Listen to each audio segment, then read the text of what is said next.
Makna Garuda Pancasila, lambang negara RI. Setiap tanggal 1 Juni diperingati sebagai hari lahir Pancasila.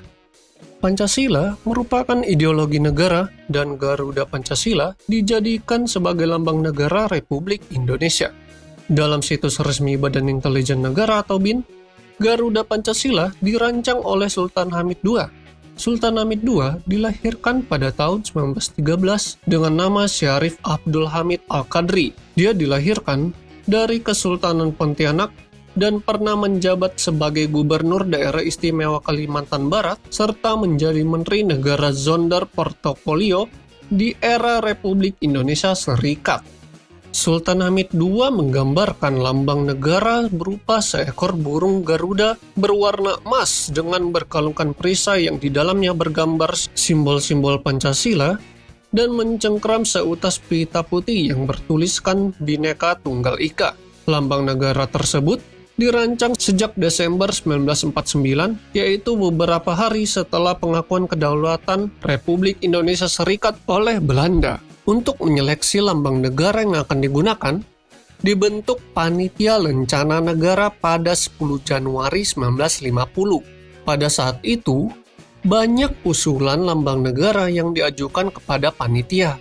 Dengan melalui beberapa proses, rancangan karya Sultan Hamid II diterima dan dikukuhkan sebagai lambang negara. Atas usul dari Soekarno dan berbagai organisasi lainnya, rancangan Sultan Hamid II tersebut disempurnakan sedikit demi sedikit.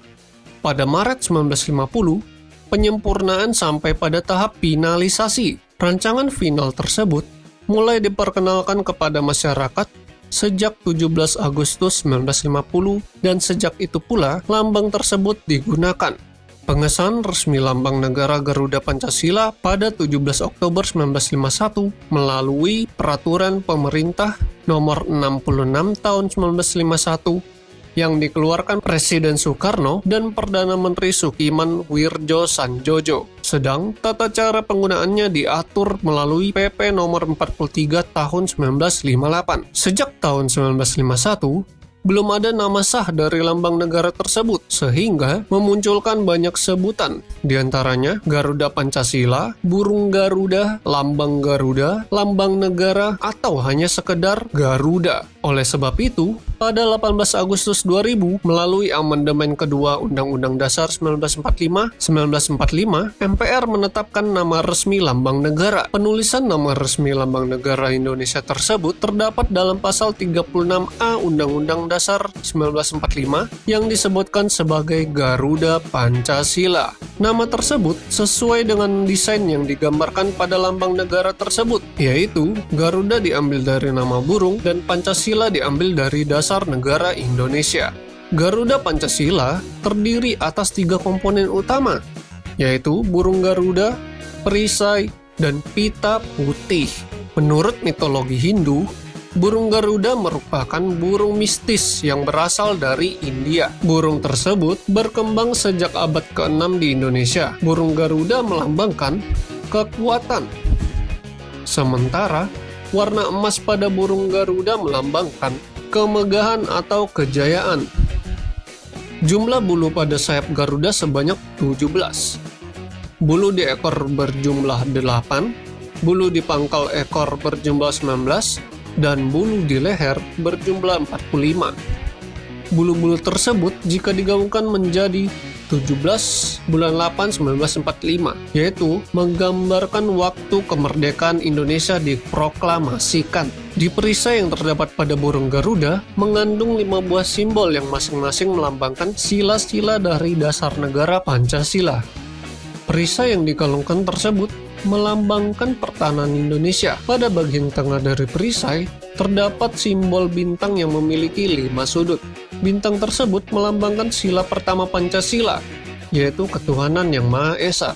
Lambang bintang tersebut dianggap sebagai sebuah cahaya seperti cahaya kerohanian yang dipancarkan oleh Tuhan kepada setiap manusia. Di bagian bintang terdapat latar berwarna hitam. Latar tersebut melambangkan warna alam yang asli yang memiliki Tuhan, bukanlah sekedar rekaan manusia, tetapi sumber dari segalanya dan telah ada sebelum segala sesuatu di dunia ini ada.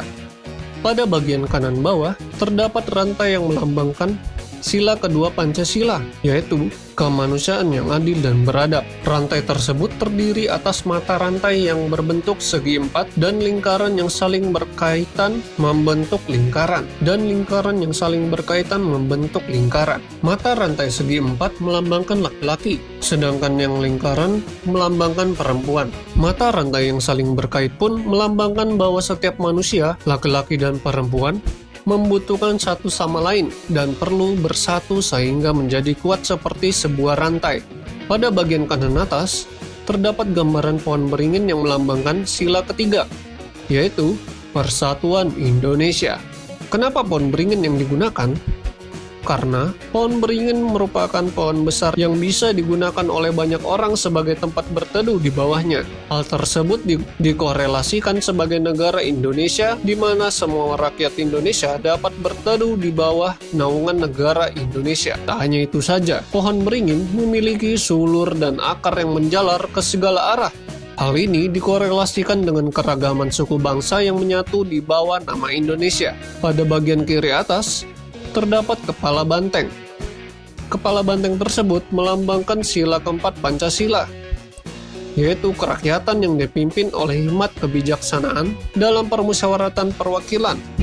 Di sini, kepala banteng memiliki filosofi sebagai hewan sosial yang suka berkumpul, seperti halnya musyawarah, di mana orang-orang berdiskusi untuk melahirkan suatu keputusan. Di bagian kiri bawah, terdapat lambang padi dan kapas. Lambang tersebut melambangkan sila kelima Pancasila, yaitu keadilan sosial bagi seluruh rakyat Indonesia. Lambang tersebut dianggap sebagai mewakili sila kelima, karena padi dan kapas merupakan kebutuhan dasar setiap manusia, yakni pangan dan sandang, sebagai syarat utama untuk mencapai kemakmuran. Di lambang perisai sendiri, terdapat garis hitam tebal yang melintang di tengah-tengah perisai. Garis hitam tebal tersebut melambangkan garis khatulistiwa yang melintang melewati wilayah Indonesia, sedangkan warna merah dan putih yang menjadi latar pada perisai tersebut merupakan warna bendera negara Indonesia. Pada bagian bawah Garuda Pancasila terlihat pita putih yang dicengkram. Pita tersebut bertuliskan Bhinneka Tunggal Ika. Tulisan tersebut ditulis dengan menggunakan huruf Latin dan merupakan semboyan negara Indonesia. Bhinneka Tunggal Ika dalam bahasa Jawa kuno memiliki arti berbeda-beda tetapi tetap satu jua. Kata Bhinneka Tunggal Ika sendiri dikutip dari buku Sutasoma yang dikarang oleh seorang pujangga di abad ke-14 dari Kerajaan Majapahit Empu Tantular. Oke guys, jika kalian suka video ini, jangan lupa tekan tombol like-nya ya. See you in the next video. Subscribe, channel you play. Subscribe, yeah.